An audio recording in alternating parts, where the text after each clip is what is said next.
हरे कृष्णा, राधे राधे। आज हम चलते हैं अयोध्या। वहाँ के एक संत का प्रसंग श्रवण करते हैं।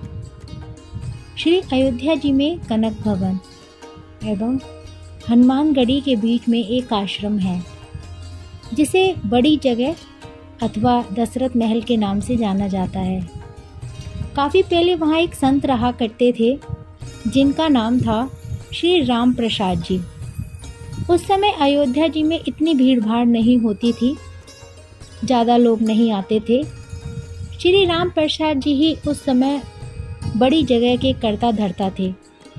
वहाँ बड़ी जगह में मंदिर है, जिसमें पत्नियों सहित चारों भाई श्री राम, श्री लक्ष्मण, श्री भरत जी एवं शत्रुघ्न एवं हनुमान जी की सेवा होती है।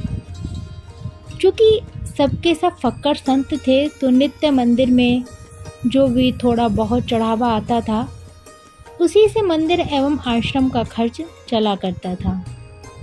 प्रतिदिन मंदिर में आने वाला सारा चढ़ावा एक बनिए, जिसका नाम था पलटू बनिया, को भिजवाया जाता था। उसी धन से थोड़ा बहुत जो भी राशन आता था, उसी का भोग प्रसाद बनकर भगवान को भोग लगता था। और जो भी संत आश्रम में रहते थे, वे प्रसाद पाते थे। एक बार प्रभु की ऐसी लीला हुई कि मंदिर में कुछ चढ़ावा आया ही नहीं। अब इन साधुओं के पास कुछ जोड़ा गांठा तो था भी नहीं, तो क्या किया जाए। कोई उपाय न देखकर श्री राम प्रसाद जी ने दो साधुओं को पलटू बनिए के पास भेज के कहलवाया कि भैया, आज तो कुछ चढ़ावा आया ही नहीं है, अतः थोड़ा सा राशन उधार दे दो, कम से कम भगवान को भोग तो लग ही जाए। पलटू बनिया ने जब ये सुना तो उसने यह कहकर मना कर दिया कि मेरा और महंत जी का लेना देना तो नगद का है, मैं उधार में कुछ नहीं दे पाऊंगा। श्री राम प्रसाद जी को जब यह पता चला, तो जैसी भगवान की इच्छा कहकर उन्होंने भगवान को उस दिन जल का ही भोग लगा दिया। सारे साधु भी जल पी के रह गए।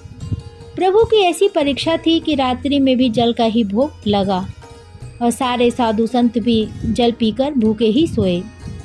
वहाँ मंदिर में नियम था कि शयन कराते समय भगवान को एक बड़ा सुंदर पीताम्बर ओढ़ाया जाता था तथा शयन आरती के बाद श्री राम प्रसाद जी नित्य करीब 1 घंटा बैठकर भगवान को भजन सुनाते थे। पूरे दिन के भूखे राम प्रसाद जी बैठे भजन गाते रहे और नियम अपना पूरा किया उन्होंने। और वो कीर्तन किया करते थे, श्री राम जय जय राम, श्री राम जय जय राम, श्री राम जय जय राम, श्री राम जय जय राम। और वो कीर्तन कर फिर शयन करने के लिए चले गए। धीरे धीरे करके रात बीतने लगी। करीब आधी रात को पलटू बनिया के घर का दरवाज़ा किसी ने खटखटा दिया। वो बनिया घबरा गया कि इतनी रात को कौन आ गया। जब आवाज़ सुनी तो पता चला कुछ बच्चे दरवाजे पर शोर मचा रहे हैं। अरे पलटू सेठ, अरे दरवाज़ा तो खोलो। उसने हड़बड़ा कर खींचते हुए दरवाज़ा खोला। सोचा कि ज़रूर ये बच्चे शरारत कर रहे होंगे, अभी इनकी अच्छे से डांट लगाऊंगा। जब उसने दरवाज़ा खोला तो देखता है कि 4 लड़के, जिनकी अवस्था 12 वर्ष से भी कम की होगी, एक पीताम्बर ओढ़कर खड़े हैं। वे चारों लड़के एक ही पीताम्बर ओढ़े थे। उनकी छवि इतनी मोहक, ऐसी लुभावनी थी कि ना चाहते हुए भी पलटू का सारा क्रोध प्रेम में परिवर्तित हो गया और वह आश्चर्य से पूछने लगा, बच्चों, तुम हो कौन और इतनी रात को क्यों शोर मचा रहे हो? बिना कुछ कहे बच्चे घर में घुस आए और बोले, हमें राम प्रसाद बाबा ने भेजा है। ये जो पीताम्बर हम ओढ़े हैं, इसका कोना खोलो, इसमें 1600 रुपये हैं, निकालो और गिनो। ये वो समय था जब आना और पैसा चलता था। 1600 उस समय बहुत बड़ी रकम हुआ करती थी। जल्दी जल्दी पलटू ने उस पीताम्बर का कोना खोला तो उसमें सचमुच चांदी के 1600 सिक्के निकले। कृष्ण भरी दृष्टि से पलटू बनिया उन बच्चों को देखने लगा। तब बच्चों ने कहा कि इन पैसों का राशन कल सुबह आश्रम भिजवा देना। अब पलटू बनिया को थोड़ी शर्म आई, हाय आज मैंने राशन नहीं दिया, लगता है महंत जी नाराज हो गए हैं, इसलिए इतनी रात में ही इतने सारे पैसे भिजवा दिए।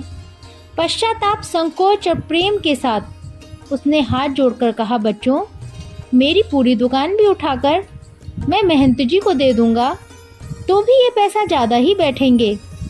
इतने मूल्य का सामान देते देते तो मुझे पता नहीं कितना समय लग जाएगा। बच्चों ने कहा, ठीक है आप एक साथ मत दीजिए, थोड़ा थोड़ा करके अब से नित्य ही सुबह सुबह आश्रम भिजवा दिया कीजिएगा। आज के बाद कभी भी राशन के लिए मना मत कीजिएगा। पलटू बनिया तुम्हारे शर्म के ज़मीन में गड़ा जाए। वो फिर हाथ जोड़कर बोला, जैसी महंत जी की आज्ञा। इतना कह सुन के वो बच्चे चले गए, लेकिन जाते जाते पलटू बनिया का मन भी ले गए। इधर सवेरे सवेरे मंगला आरती के लिए जब पुजारी जी ने मंदिर के पट खोले तो क्या देखा कि भगवान का पीताम्बर गायब है। उन्होंने ये बात राम प्रसाद जी को बताई और सबको लगा कि कोई रात में पीताम्बर चुरा के ले गया क्या। जब थोड़ा दिन चढ़ा तो गाड़ी में ढेर सारा सामान लदवा के कृतज्ञता के साथ हाथ जोड़े हुए पलटू बनिया आया और सीधा राम प्रसाद जी के चरणों में गिरकर क्षमा मांगने लगा। राम प्रसाद जी को तो कुछ पता ही नहीं था। वे पूछे, क्या हुआ, अरे किस बात की माफ़ी मांग रहे हो? पर पलटू बनिया उठे ही ना और कहे, महाराज रात में पैसे भिजवाने की क्या आवश्यकता थी। मैं कान पकड़ता हूँ, आज के बाद कभी भी राशन के लिए मना नहीं करूँगा। और ये रहा आपका पीताम्बर, वो बच्चे मेरे यहाँ ही छोड़ गए थे, बड़े प्यारे बच्चे थे, इतनी रात को बेचारे पैसे लेकर आ भी गए। आप बुरा ना माने तो मैं एक बार उन बालकों को फिर से देखना चाहता हूँ। जब राम प्रसाद जी ने वो पीताम्बर देखा तो पता चला ये तो हमारे मंदिर का ही है जो गायब हो गया था। अब वो पूछे कि ये तुम्हारे पास कैसे आया। तब उस बनिया ने रात वाली पूरी घटना सुनाई। अब तो राम प्रसाद जी भागे जल्दी से और सीधा मंदिर जाकर भगवान के पैरों में पड़कर रोने लगे कि हे भक्त बत्सल, मेरे कारण आपको आधी रात में इतना कष्ट उठाना पड़ा और कष्ट उठाया सो उठाया। मैंने जीवन भर आपकी सेवा की है, मुझे तो दर्शन ना हुआ और इस बनिए को आधी रात में दर्शन देने पहुंच गए। जब पलटू बनिए को पूरी बात पता चली तो उसका हृदय भी थक से रह गया कि जिन्हें मैं साधारण बालक समझ बैठा था वे तो त्रिभुवन के नाथ थे। अरे मैं तो चरण भी न छू पाया। अब तो वे दोनों ही लोग बैठकर रोए। इसके बाद कभी भी आश्रम में राशन की कमी नहीं हुई। आज तक वहाँ संत सेवा होती आ रही है। इस घटना के बाद ही पलटू बनिया को वैराग्य हो गया और ये पलटू बनिया ही बाद में श्री पलटू दास जी के नाम से विख्यात हुए। श्री राम प्रसाद जी की व्याकुलता उस दिन हर क्षण के साथ बढ़ती ही जाए और रात में शयन के समय जब वे भजन गाने बैठे तो मूर्छित होकर गिर गए। संसार के लिए तो वे मूर्छित थे, किंतु मूर्छावस्था में ही उन्हें पत्नियों सहित चारों भाइयों के दर्शन हुआ और उसी दर्शन में श्री जानकी जी ने उनकी आंसू पोंछे तथा उनकी उंगली से इनके माथे पर बिंदी लगाई, जिसे फिर सदैव इन्होंने अपने मस्तक पर धारण करके रखा। उसी के बाद से इनके आश्रम में बिंदी वाले तिलक का प्रचलन हुआ। वास्तव में प्रभु चाहें तो ये अभाव, ये कष्ट भक्तों के जीवन में कभी ना आए, परंतु प्रभु जान बूझकर इन्हें भेजते हैं ताकि इन लीलाओं के माध्यम से ही जो अविश्वासी जीव हैं वे सतर्क हो जाएं और उनके हृदय में विश्वास उत्पन्न हो सके। जैसे प्रभु ने आकर उनके कष्ट का निवारण किया, ऐसे ही प्रभु भक्तों के कष्टों का निवारण करते रहते हैं। बोलो सियावर रामचंद्र की जय। हरे कृष्णा, राधे राधे।